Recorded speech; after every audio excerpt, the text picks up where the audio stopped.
Bismillah. Innal hamdalillah hamdan katsiran thayyiban mubarakan fih. Wa asyhadu an la ilaha illallah wahdahu la syarikalah.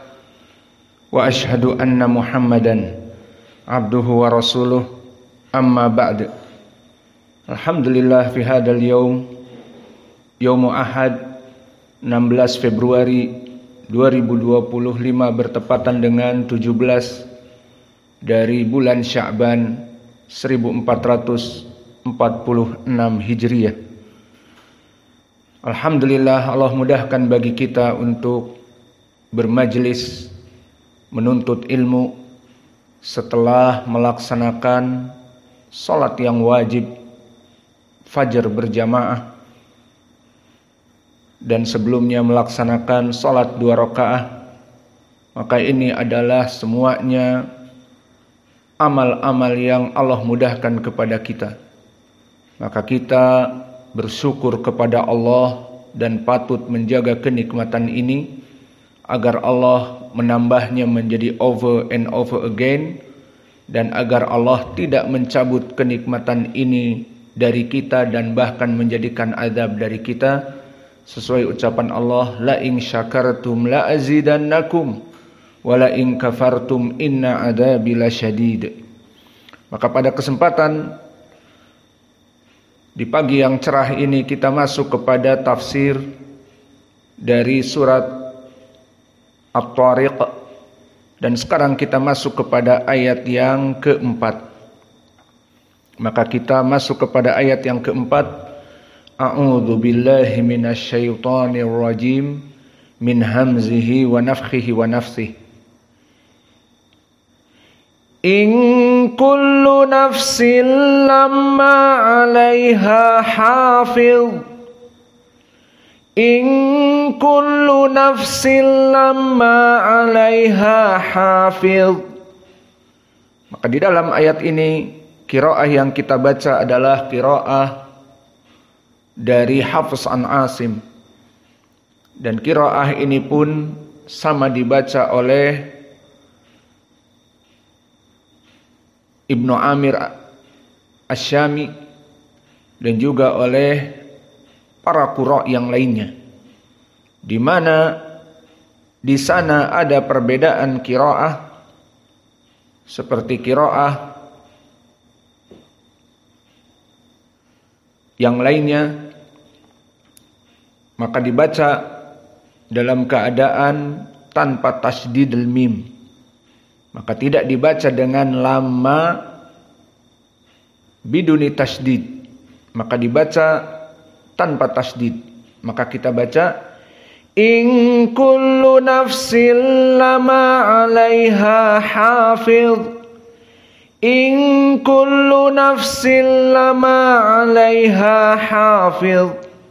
Kedua qiraah di sini adalah benar karena Al-Qur'an diturunkan oleh Jibril kepada Nabi kita dengan sab'a ahrufin, dengan 7 dari dialek Arab. Maka kedua qiraah ini benar, dan itu pembahasannya nanti di ilmil qiraah.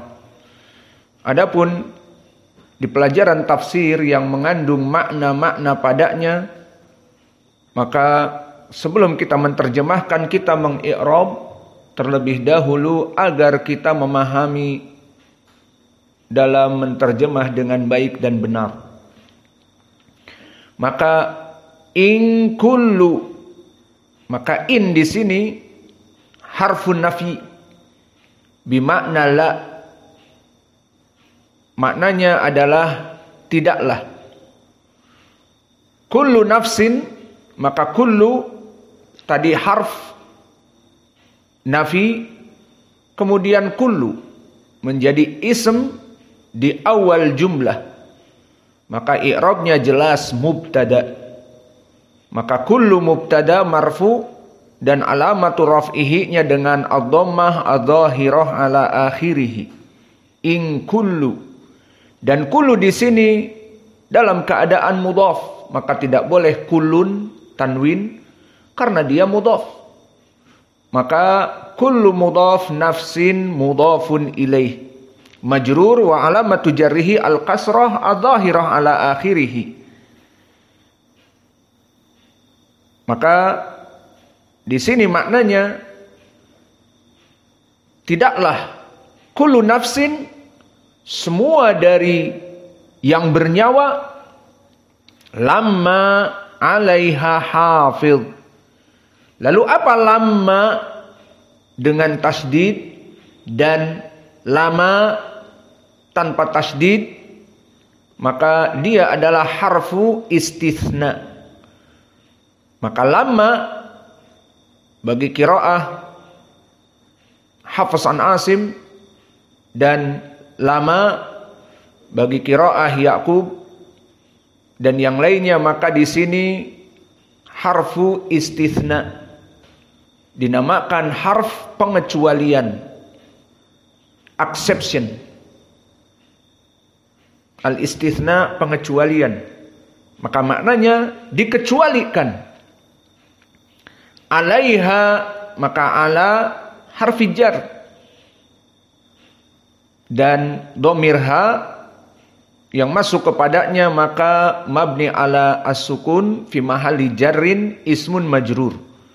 Maka alaiha jar wa majrur. Maka apa istilah jar wa majrur?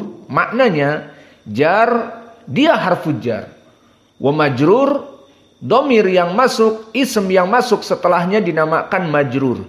Maka istilah jar wa majrur. Fahimtum?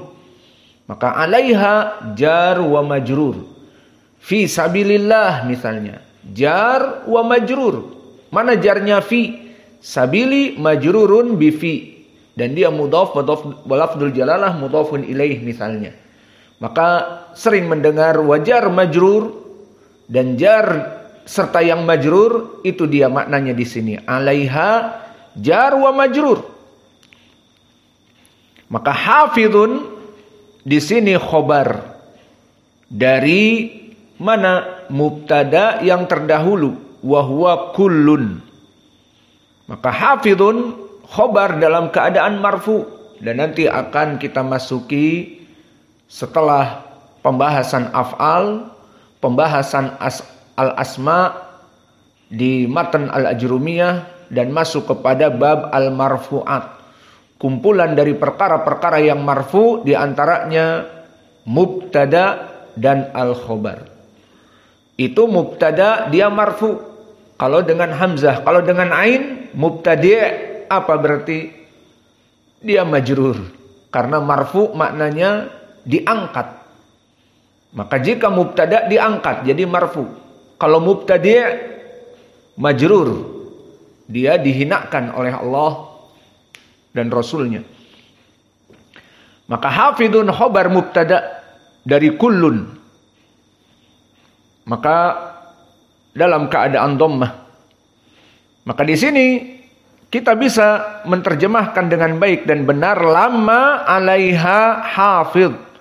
Maka tadi lama pengecualian, melainkan 'alaiha hafidun, melainkan bagi jiwa-jiwa itu hafidun ada penjaganya. Maka kita artikan dengan baik dan benar sesuai i'rab tadi in harfun nafi. Maka kita katakan tidaklah kullu nafsin. Awas, kalimat kullu di lugatil arabiyah bimakna al-umum. Bahasa Indonesianya memberikan makna bersifat umum. In English, general, memberikan makna bersifat umum semuanya. Maka diartikan kullu seluruh. Maka oleh sebab itu sama makna di sini seperti kullu nafsin dha'iqatul maut. Seluruh yang bernyawa pasti akan mati. Kullu man 'alaiha fan wa yabqa wajhu rabbika dzul jalali wal ikram. Ini pun sama. Kullu, maka semua yang di muka bumi ini fan akan mati. kecuali Allah, wajah Allah yang mulia. Dan juga apalagi kullu hizbin bima ladaihim farihun. Seluruh kelompok pasti akan berbangga-bangga dengan kelompoknya. Maka ini bahaya dari tahazzub. Orang-orang yang terkena hizbiyah, meskipun dia mengaku dai salafi, namun terkena penyakit hizbiyah, maka dia akan membuat kelompok. Dan kelompoknya itu lebih dia banggakan daripada yang lainnya. Maka mereka tidak berpikir lagi untuk bersatu dalam sunnah, tapi memecah dari sunnah dan membuat kelompok bid'ah dan bangga dengan apa yang ada pada mereka. Dijadikan gembong-gembong mereka panutan, dan dijadikan metode-metode mereka diambil dari pemikiran gembong yang ditaklidkan dengan buta. Bagai kebo dicocok hidungnya. Allahul musta'an. Itulah al-hizbiyah. Seperti contohnya dari hizbiyah kelompok al-hajuriyun. Kita dulu bersama belajar di bawah kursi Syekh Mukbil. Maka al-hajuri duduk dan Syekh Abdurrahman al-Mar'i duduk rahimahullah, dan kita pula duduk. Dan ustadz-ustadz yang lain yang masyhur duduk bersama. Kemudian qadarullah setelah meninggal Syekh Mukbil dan orang ini sudah mulai magrur, ujub dari apa yang Allah berikan kepadanya, duduk di atas kursi ars dari Dammaj, yang mana muridnya semakin banyak. Dengan telah meninggalnya Syekh Mukbil sekitar 5.000-an. Kemudian Syekh Abdurrahman al-Mar'i masih ahli sunnah sesama kita. Dia dalam keadaan ingin kembali kepada negerinya di Aden. Dan alhamdulillah dia seorang da'i ilallah dan mempunyai ilmu yang lebih mumpuni dan akhlak daripada al-hajuri itu sendiri. Maka di saat dia hendak pulang, maka ikhwah di Aden membuatkan markas yang besar. Dan di sini mulailah kecemburuan al-hajuri bahwa dia akan membawa santri-santri tulab dari Dammaj ke Aden. Dan itu waqi'. Karena di Aden tanah yang tersedia di Yaman tidak seperti di Indonesia. Di Indonesia setiap petak bisa jadi tumbuhan tanaman yang bermanfaat. Bukan lautan, hanya kolam susu. Bahkan tongkat pun dilempar jadi tumbuh tanaman. Namun di sana padang pasir. Maka padang pasir yang sejauh mata memandang itu pondok dari Fius. Maka semua orang mendaftar ingin beli tanah di sana. Maka kalau diam dia al-hajuri akan habis. Pindah semua muridnya ke sana. Akhlaknya mulia Syekh Abdurrahman. Dan ilmunya Masya Allah. Muhaddits al-faqih. Syekh kami Mukbil di saat beliau masih hidup, jika beliau capek dari pertanyaan, maka sering memanggil, Aina Syekh Abdurrahman falyatafaddal. Maka penuh ketawaduan, ya Syekh, engkau lebih berhak. Dan orang-orang menanyakan kepada kamu untuk mengambil faidah, bukan kepada saya. Alhasil seperti itulah murid yang beradab kepada gurunya. Alhasil terjadilah fitnah. Apa yang dikatakan oleh al-hajuri, Abdurrahman Mar'i hizbi. Kenapa? Karena akan memecah belah dengan tasjil. Tasjil itu pencatatan. Pencatatan, ayo siapa yang mau pindah ke Aden, membeli tanah di sana. Tabaan banyak sekali yang hendak hengkang ke sana. Akhirnya dilarang untuk pindah ke sana. Dan kalau hanya sekedar dilarang, mungkin orang akan memandang, kif dilarang, sesama ahlu sunnah. Kok dilarang? Sama-sama murid Syekh Mukbil. Yang satu mau membuka, belum jadi satu rumah pun di sana. Sudah dijegal. Maka tidak ada pencatatan-pencatatan dan seterusnya. Akhirnya Syekh Abdurrahman pindah dan mendapatkan the red card dari Dammaj. Kartu merah. Bukan hanya kartu merah, tidak boleh bertanding dalam satu laga Liga Champion ataupun Premier Liga dan yang lainnya, bukan. Tetapi keluar kamu dari manhaj salaf, keluar dari gelanggang salaf, mempunyai red card. Dari wasit siapa? Al-Imam Al-Hajuri, Imam Tsaqalain, imamnya dari dua bangsa jin dan manusia. Itu gelarnya. Gelar-gelarnya pun dipertinggikan. Imam Tsaqalain, imamnya jin dan manusia, seperti itu. Maka keguluan yang dia buat, dan setiap hari mencela tentang hizbiyahnya Abdurrahman Mar'i. Bahkan membaca Sahih Al-Bukhari. Qala al-Imamul Bukhari rahimahullahu ta'ala, haddatsana Musaddad, haddatsana Sufyan, ya akhi, ya ikhwah Abdurrahman Mar'i hizbi. Baru baca sanad, tidak sabar. Setiap hari seperti itu. Maka akhirnya semua thulabatul ilm yang pergi dari dia pergi.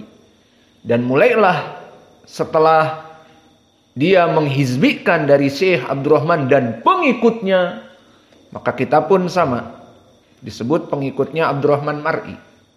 Dan saya di tempat kakaknya Abdullah Mar'i di Yaman Selatan.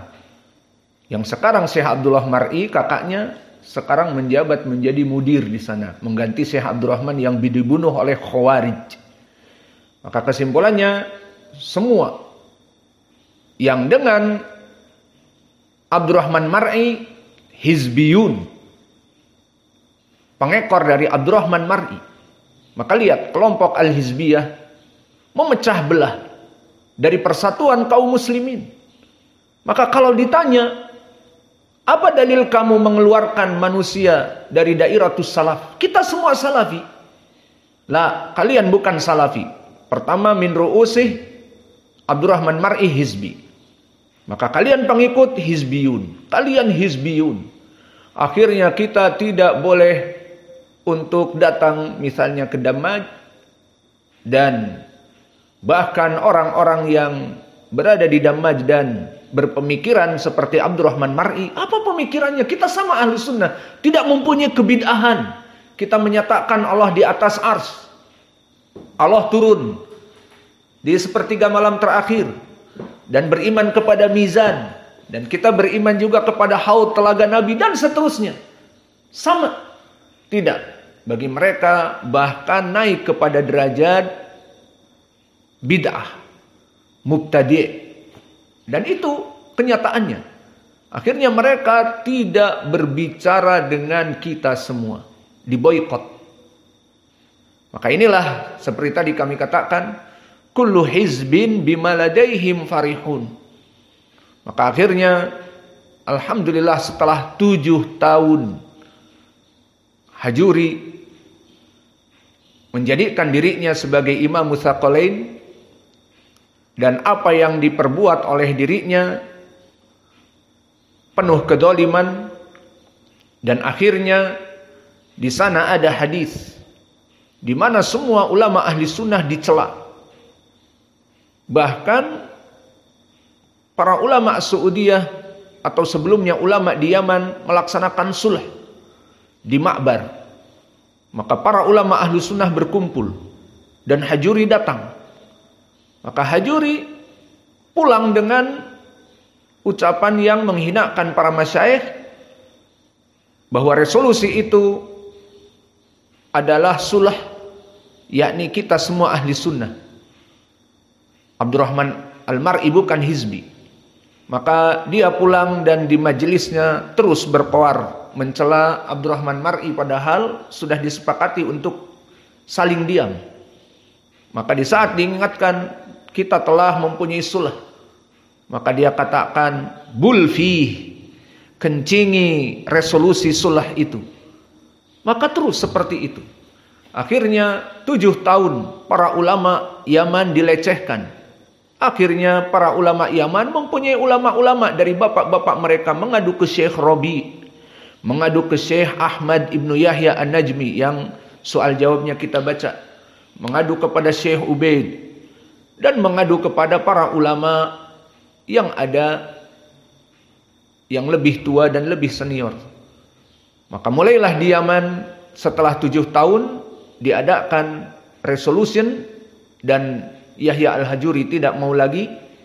Maka akhirnya Syekh kami, muridnya Syekh Mukbil yang senior, Syekh Muhammad Ibn Abdul Wahab Al-Wusabi, yang kitabnya juga kita pelajari dari kitab Tauhid. Maka beliau mulai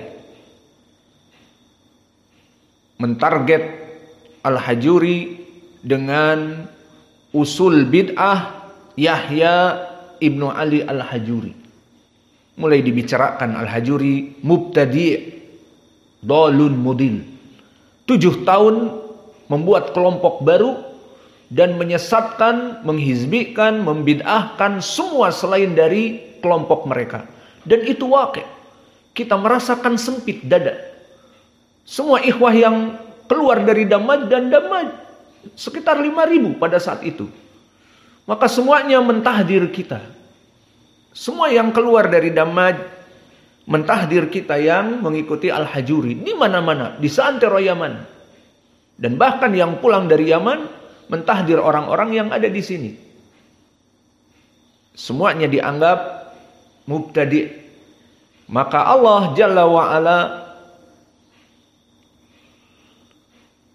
telah berkata di hadis qudsi, diriwayatkan oleh Abi Hurairah, sahabatnya, muttafaqun alaih. Man adali waliyan laqad adantuhu bil harbi. Maka barang siapa yang menyakiti wali-waliullah, maka menyakiti wali-waliku, aku umumkan perang atas mereka. Maka dikumandangkan perang oleh Allah. Akhirnya bangunlah para ulama ahli sunnah mentabdi' dia.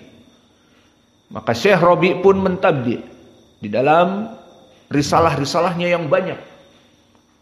Dan para masyayikh semua di seantero negeri mentabdi' dia. Dan tidak cukup dengan itu Allah memeranginya dengan dibangunkan Houthi. Al-Houthi, kelompok yang sangat buruk, pengikut Syiah, maka memerangi Damaj. Damaj dibombardir, perang. Subhanallah. Akhirnya Yahya Al-Hajuri yang mempunyai singgasana dari pemberian Syekh Mukbil dibombardir oleh kelompok Houthi, dan banyak yang meninggal. Perang. Dan Houthi mempunyai senjata ditambah dari Iran dan ditambah dari kepunyaan pemerintah, dirampas. Dan Damaj tempat menuntut ilmu, bukan tempat kavaleri ataupun tempat tentara, batalion, infanteri, bla bla bla, tidak. Maka dibombardir dan akhirnya di ultimatum, kami akan terus membombardir sampai kalian pergi keluar. Akhirnya lihat ulama ahli sunnah yang berada di luar Yaman, mulai dari Ma'bar dan para ulama yang lain rapat. Dan kami mengetahui pada saat itu di San'a, di saat mereka rapat, para masyayikh ahli sunnah akhirnya datang ke presiden Yaman dan meminta agar diselesaikan permasalahan bombardir ini. Dan akhirnya disepakati, kelompok Al-Houthi mengatakan, keluar Yahya Al-Hajuri dari Dammaj, kami tidak akan membombardir. Dan tempat Syekh Mukbil itu akan kami sucikan. Dan akhirnya keluarlah dengan hina dina. Al-Hajuri keluar. Dan ini hasil pertolongan dari Allah juga dari ulama Ahlul Yaman. Yang tidak mampu untuk membiarkan mereka meskipun mereka mentabdi', menghinakan mereka, namun mereka dibombardir, tidak bisa diam. Akhirnya dijadikan sulh dari Presiden Yaman dengan kelompok Al-Houthi. Sudah, jangan dibombardir mereka. Mereka tidak mempunyai senjata. Penuntut ilmu. Ya sudah, kalau begitu keluar Al-Hajuri. Akhirnya keluar dan selesailah fitnah Al-Hajuri pada saat itu. Maka dia berada di Son'a dan kemudian pergi ke Saudiyah, dan sekarang back to the Yaman, masih mencela ulama ahli Yaman. Dan gembong-gembongnya di seantero dunia, di Indonesia, masih mereka mencela kita semua. Jadi yang dicela kita semua, yang selain dari mereka. Ini kembali kepada ayat tadi, panjang tafsirnya. Kullu bimakna umum. Dengan ayat kullu hizbin bima ladaihim farihun. Maka back to the tafsir. Kita kembali kepada tafsir. Maka kullu di sini yufidul umum. Maka maknanya kita terjemahkan, tidak ada seluruh dari jiwa-jiwa pun, semuanya, melainkan di sini exception, pengecualian, ada penjaganya. Maka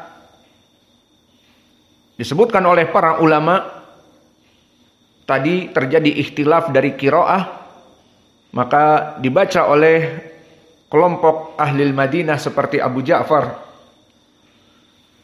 dan juga qiraah dari ahli Kufah seperti Hamzah Az-Zayyad, maka dibaca bitasdidil mim. Dan diantaranya juga Hafaz an Asim. Dan ini qiraah yang antum hafal. Dan Ahlul Basrah, siapa Ahlul Basrah? Al-Basriyun siapa? Abu Amr Al-Basri. Lalu Ya'qub Al-Hadrami Al-Basri. Maka mereka membaca tanpa tasdid, lama bitahfif. Maka lama di sini ditakwilkan ayat ini, in kullu nafsin la 'alaiha hafidun min rabbiha. Maka seluruh yang bernyawa, maka dia itu dikecualikan dari keseluruhan ini kecuali mempunyai pelindung-pelindung yang melindungi mereka. Dan ini sesuai dengan ayat Allah di dalam surat yang lain, di mana Allah berfirman, lahu mu'aqibatum min baini yadayhi wa min khalfihi yahfadunahu min amrillah. Maka Allah mengatakan, bagi manusia ada malaikat-malaikat yang selalu mengikuti mereka bergiliran di muka dan di belakangnya, yang mana mereka menjaga manusia-manusia ini atas perintah Allah. Maka di dalam surat Ar-Ra'd ini, lahu bagi insan itu mu'aqibatun, mempunyai malaikat-malaikat yang menjaga bergiliran, min baini yadayhi wa min khalfihi, dari depan mereka dan dari belakang mereka, yahfadunahu min amrillah, yang menjaga manusia-manusia terutama yang beriman dikarenakan Allah, dan ini bersifat umum. Maka telah datang tafsir dari Ibnu Abbas seperti ayat ini, Berkata Ibnu Abbas, in kullu nafsin lamma 'alaiha hafidh, qala kullu nafsin 'alaiha hifdhatun minal malaikah. Setiap jiwa-jiwa yang ada itu mempunyai malaikat-malaikat. Maka di sini lafadz kullu yufidul umum, semua jiwa. Lalu Donald Trump, iya ada.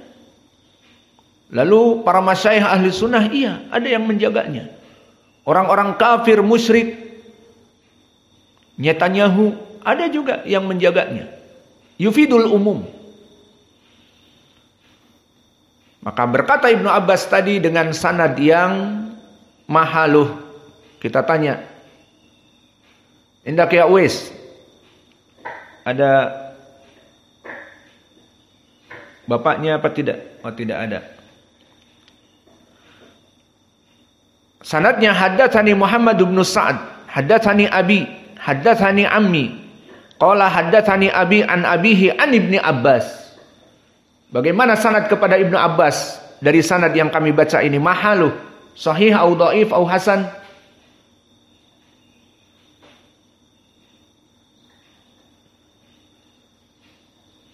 Bingung? Apa jawabmu? Jawabanmu apa? Jangan asbun.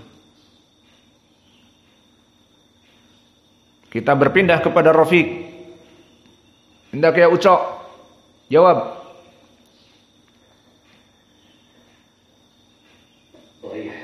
Dhaif. Kenapa dhaif? Silsilah al-Aufin. Masya Allah, si Ucok bukan kaleng-kaleng. Maka sanadnya dhaif kepada Ibnu Abbas. Namun telah datang dari Qatadah Ibnu Di'amah dengan sanad yang sering terulang. Indaknya Muhammad, sanad yang sering terulang ini siapa? Dari Qatadah. Diriwayatkan oleh Imam At-Tabari. Haddatsana man? Harus hafal. Haddatsana Bishr ibn Mu'ad. Bishr ibn Mu'ad an Yazid ibn Zurai'. Yazid ibn Zurai' an Sa'id ibn Abi Arubah. An Sa'id ibnu Abi Arubah, bukan Sa'id al-Bandunji ya. An Qatadah. Masya Allah. Anak kecil usia 10 tahun mengetahui sanad Qatadah. Dan sanadnya sahih. Dari tafsir Imam At-Tabari. Disebutkan dengan sanadnya dan kedudukannya. Bishr ibnu Mu'ad. Dari Yazid ibnu Zurai'. Dari Sa'id ibnu Abi Arubah, dari Qatadah nikmah. Mengetahui tafsir dengan sanad yang sahih. Ini adalah kenikmatan yang harus kalian syukuri. Walau jika kalian tidak mensyukuri ini, kami telah mendapati juga di Yaman betapa dari orang-orang yang dekat dengan Syekh Muqbil. Masya Allah hafalannya. Masya Allah faham ilmu hadis, masih muda. Menulis kitab, mentahqiq hadis. Namun sekarang menjadi demikian dan demikian. Bergabung dengan kelompok-kelompok al-hizbiyah. Seperti contohnya sering disebutkan oleh Syekh kami Muqbil. Abdul Majid Ar-Raimi ya ikhwanana kana minal mubarrizin. Ada murid Syekh Muqbil dulu dan Syekh Muqbil sangat mencintainya karena kecerdikannya, mentahqiq hadis, paham tentang ilmu hadis, dan dia masih muda, belajar kepada Syekh Muqbil. Maka sering diulang oleh Syekh Muqbil kepada kita agar apa? Al-istiqomah adalah number one. Maka dia mengatakan, dulu ada di antara kita, wahai saudara-saudaraku, Abdul Majid Ar-Raimi, orang yang paling cerdas. Dan semuanya mempersaksikan. Kita nanya, itu Abdul Majid Ar-Raimi di mana sekarang? Bukan di sini lagi. Dan Syekh menyebutkan marah. Kana yuhaqqiq Imam Ahmad. Dulu dia santri di sini dan mentahqiq, mensahihkan, mendoifkan Musnad Imam Ahmad yang 25.000 hadis. Walakin, kalimat walakin akan tetapi, setelah dia banyak dakwah keluar, inilah murid-murid Syekh Mukbil yang cerdas-cerdas diminta. Dan ini tadinya tidak apa-apa dan baik. Diminta untuk mengisi dakwah, paling sedikit khutbah Jumat. Beda dengan khotib-khotib yang lain. Murid Syekh Mukbil beda. Mentahkik hadis. Jadi khutbah-khutbahnya, jika ada hadis ditahkik, ini sahih sanadnya. Beristimbat dari hadis ini demikian. Berbeda dengan khotib-khotib yang lain. Maka dicintai Abdul Majid Ar-Raimi dari Raimah. Maka akhirnya banyak keluar di hari libur Jumat seperti itu, minta izin kepada Syekh, Syekh memberikan izin. Dan di luar sana banyak dari serigala-serigala berbulu domba. Maka mereka ingin menghancurkan orang ini. Dengan apa? Al-mal, dengan dunia. Maka awas, sering kami sebutkan kepada kalian. Kalian nanti belajar di sini alhamdulillah, kemudian kelak belajar di Yaman dengan beasiswa insyaallah dari kita belajar di Yaman. Maka di Yaman 5 tahun, 7 tahun, mau 10 tahun, 17 tahun. Mau pergi sendiri dengan tiket kita berikan, pulang, bawa istri 4, bawa anak-anak, alhamdulillah terserah. Punya ilmu, punya istri banyak, tamam. Namun pulang ke Indonesia, kalian akan dihadapkan dengan domba-domba atau serigala-serigala berbulu domba. Maka dari kelompok roja, oh ini orang pentahkik hadis. Ada kelompok demikian, oh ada kelompok Al-Hajuri, ayo gabung sini. Saya berikan semua yang diinginkan. Semuanya akan menjadikan serigala-serigala berbulu domba. Ayo sini bergabung. Maka yang tidak sabar dengan dakwah akan bergabung dengan kelompok roja, akan bergabung dengan kelompok Ikhwan Al-Muslimin, akan bergabung dengan kelompok Ihya Uturos yang banyak uangnya. Maka dakwah kemana? Ilmunya kemana? Ya sudah, dakwahnya dan ilmunya akhirnya menjadi hizbiyah. Itulah keadaan Abdul Majid Ar-Raimi. Maka dikatakan oleh Syekh Mukbil, kana Abdul Majid Ar-Raimi min adzkan nas wa kana yuhaqqiq Imam Ahmad, walakin al-an sara minal hizbiyah la yuhaqqiq Ahmad wala Saleh. Maka dulu dia gencar dalam keadaan rajin mentahqiq di maktabahnya Syekh Mukbil Imam Ahmad. Syekh menanya, "Mada tuhaqqiq?" Musnad Imam Ahmad. Oh, besar. Sekarang setelah dia sibuk dengan hizbiyah, dijadikan oleh mereka tadi serigala berbulu domba, ayo sini ke Son'a. Akhirnya diberikan dunia, disewakan rumah, dan diberikan freezer, dan diberikan apa-apa yang dia inginkan. Kemudian setelah itu mulailah para serigala-serigala berbulu domba ini membuka bulu-bulunya. Ternyata bertaring. Akhirnya lama-kelamaan tidak kembali-kembali kepada Syekh. Dan Syekh mendengar khobar bahwa dia membuka Jam'iyah Al-Hikmah. Bahwa dia membuka Jam'iyah. Apa itu Jam'iyah? Beda di sini dengan di Indonesia. Jam'iyah itu adalah yayasan yang khusus dijadikan untuk mengumpulkan uang. Pembangunan masjid, ataupun panti asuhan, ataupun kumpulin dana untuk Filistin misalnya. Nah, itu namanya Jam'iyah Tabarruat. Jam'iyah untuk mengumpulkan duit. Nah, ini pemimpinnya Abdul Majid Ar-Raimi. Jadi yang tadinya sibuk mentahqiq hadis, sibuk ceramah dan sebagainya, sekarang jadi mudir kepala yayasan dari Jam'iyatul Hikmah. Dan itu menjadi Jam'iyah Hizbiyah. menjadi jam'iyahnya orang-orang Ihya Uturoth. Dan akhirnya setelah itu Abdul Majid Ar-Raimi menyimpang dari manhaj salaf. Pemikirannya bukan lagi salafi, tetapi dunia dan partai. Maka akhirnya Syekh kami Mukbil merasakan kecewa yang besar dari muridnya yang paling menonjol, sehingga menjadi mudir yayasan dari Jam'iyatul Hikmah. Maka banyak sekali yang harusnya kita petik bagi orang-orang seperti kita ini yang belajar dengan imam. Maka Allah berfirman, fa'tabiru ya ulil absor. Maka bagaimana para serigala-serigala berbulu domba itu berbuat baik kepada para penuntut ilmu, diberikan apa-apa yang diinginkan. Kemudian setelah terjebak dengan mereka, akhirnya menjadi bagian dari mereka dan dijadikan pemimpin untuk kelompok mereka. Maka akhirnya jadilah fitnah baru di Yaman, dinamakan fitnah Jam'iyatul Hikmah, fitnah Yayasan Al-Hikmah.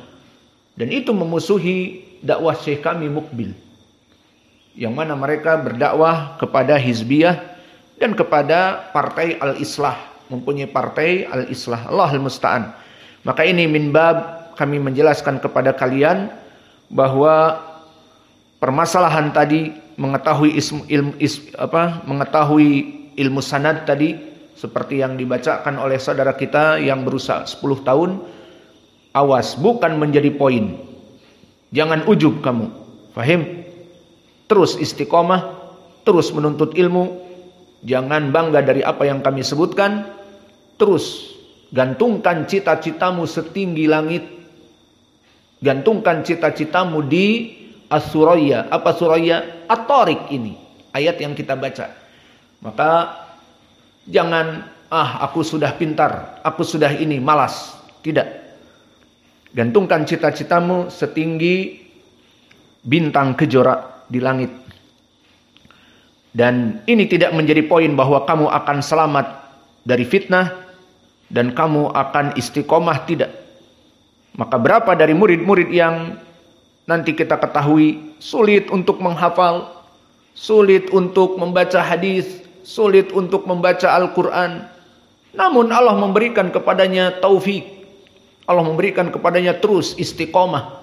Maka yang cerdas-cerdas tadi ujub dan akhirnya menjadi mubtadi', dan mereka orang-orang yang perlahan-lahan tapi pasti terus istiqomah, akhirnya mendapatkan ilmu dan mendapatkan taufik dari Allah menjadi dai kepada sunnah. Fahimtum? Ini perlu dicamkan. Dan kita memberikan contoh-contoh tadi dari Syekh Mukbil, dari waktu kita belajar di Yaman, min bab fa'tabiru ya ulil absar. Maka ambillah ibrah wahai orang-orang yang berakal. Maka telah datang sanad dari Qatadah, in kullu nafsin lamma 'alaiha hafidh, ay hifdhatun yahfaduna amalak wa rizqak wa ajalak. Maka Allah menjaga kalian wahai Bani Adam, di mana mereka para malaikat menjaga semua dari rizki kamu dan amal-amal kamu dan juga ajal-ajal Bani Adam. Dan telah datang juga sanad yang lain dari tafsir Abdul Razak. Dan siapa lagi yang jawab? Kakaknya yang jawab.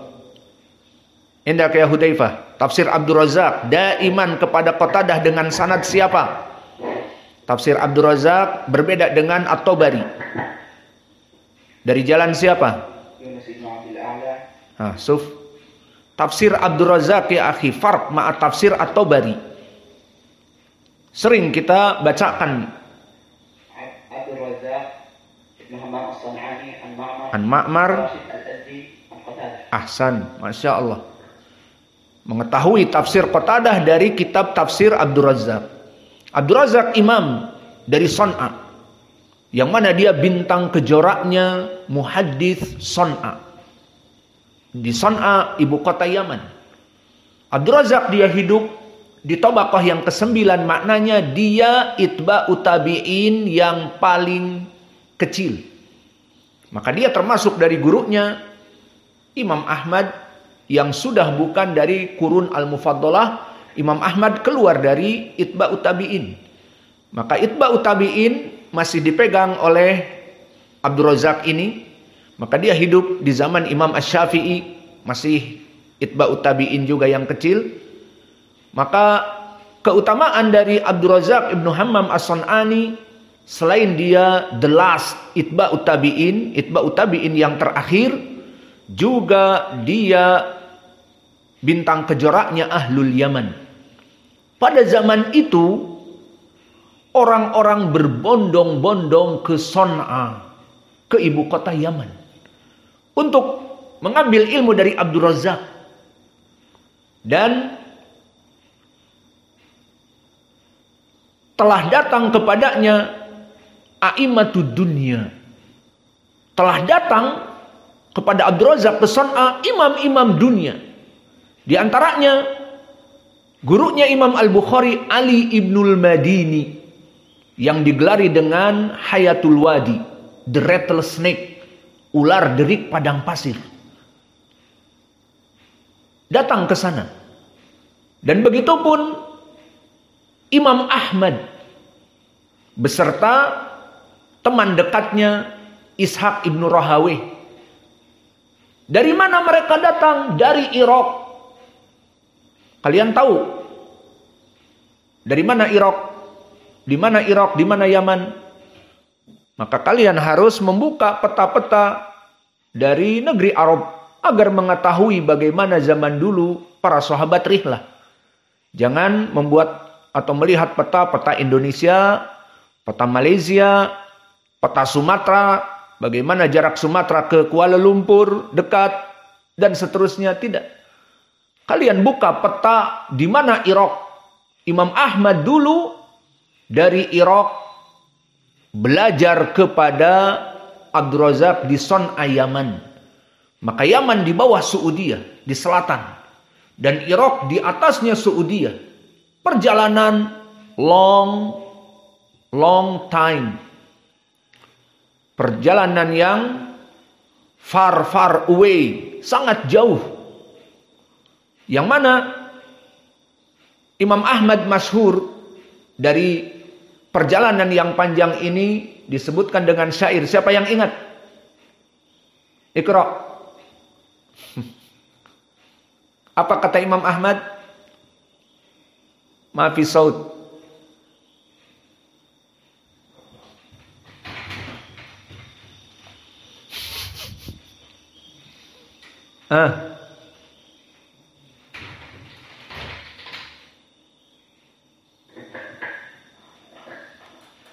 Apa kata Imam Ahmad?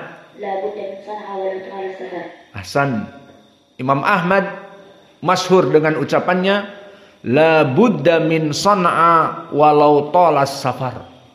Harus aku datang ke Son'a, ibu kota Yaman, meski dengan perjalanan far away, long distance, perjalanan yang panjang dan jauh. Dan dulu belum ada pesawat. Dulu dari Irak naik pesawat ke Son'a mungkin hanya 1 hari. Ke Amerika hanya sekedar 2 hari dari Jakarta. Maka dari Irak ke ini mungkin hanya 4 jam, 3 jam. Namun di zaman Imam Ahmad pakai keledai. Iya benar ya, bukan kedelai. Maka menggunakan keledai atau menggunakan kuda atau menggunakan unta, maka dia datang dari Irak ke Son'a. Dan dia mengulang-ulang, la budda min Son'a walau tolas safar. Harus aku ke Son'a walau long distance. Sampai di Son'a, sampai di tempat Abdul Razak, dilihat para santri nganggur. Kemana Syekh? Syekh sedang umroh.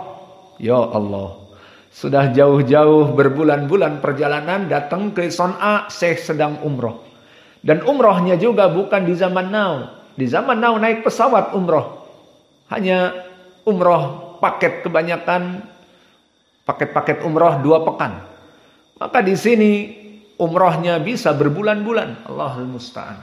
Maka inilah ucapan la budda min son'a walau tolas safar.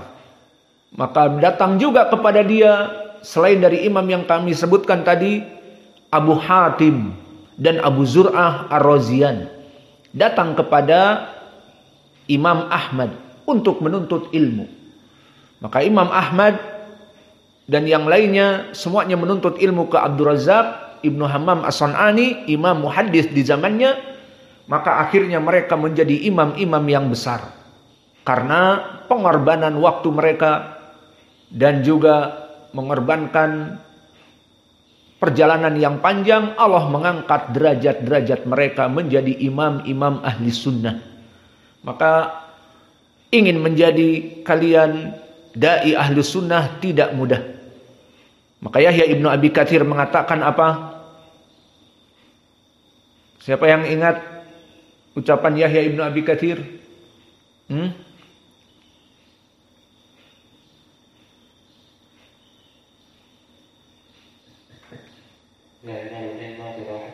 Naam, la yanalul ilma birahatil jasad. Ilmu itu tidak akan diperoleh dengan badan-badan yang penuh kenikmatan. Makan kenyang, minum kenyang, tidur pulas, tidak bangun, sholat malam, dan seterusnya. Nanti yang tidak sholat malam kita pukul. Ada? Angkat tangan. Siapa yang terlambat? Ini orang Batam nih, Allah musta'an. Mesti dipukul. Ini bapaknya ada di sini. Abu Muhammad Batam ada di sini. Iya. Terlambat tadi. Tidak salat malam. Al-muhim nanti yang terlambat dipukul. Kita di sini menginginkan orang-orang calon dai harus salat malam, berdoa kepada Allah, meminta ampunan kepada Allah.